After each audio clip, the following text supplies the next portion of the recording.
జై తెలంగాణ. ఈ ప్రభుత్వం కేవలం ప్రజల్ని రైతుల్ని ఇబ్బంది పెట్టడం తప్ప మరొక దృష్టి లేకుండా పనిచేస్తున్నటువంటి సందర్భాన్ని చూస్తున్నాం. ప్రత్యేకించి రైతులకు 50-60 రోజుల నుంచి ఇబ్బంది జరుగుతున్న ముఖ్యమంత్రి గారు వ్యవసాయ శాఖ మీద రివ్యూ చేయకపోవడం అనే దారుణం.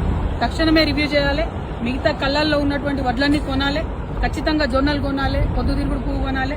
అందరూ రైతులు కూడా ఇబ్బందుల్లో ఉన్నారు. యూరియా దొరకనటువంటి పరిస్థితి ఉన్నది. మరి రైతు ఏడ్చిన రాజ్యం బాగుపడదని అంటారు. ఆ విషయం గమనించాలి.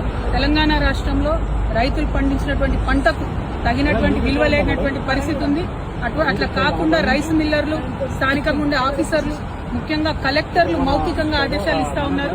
కొన్నటువంటి ప్రతి రైస్ ని కూడా, ప్రతి వరిని కూడా వడ్లను గ్రేడ్ ఏ కాకుండా మరి నాన్ గ్రేడ్ కింద కొంటున్నారు. దానివల్ల రైతులకు అపారమైనటువంటి నష్టం జరుగుతుంది. కాబట్టి అట్లా జరగకుండా మరి నిర్మూలించాలని చెప్పి మేము డిమాండ్ చేస్తున్నాం. జై తెలంగాణ.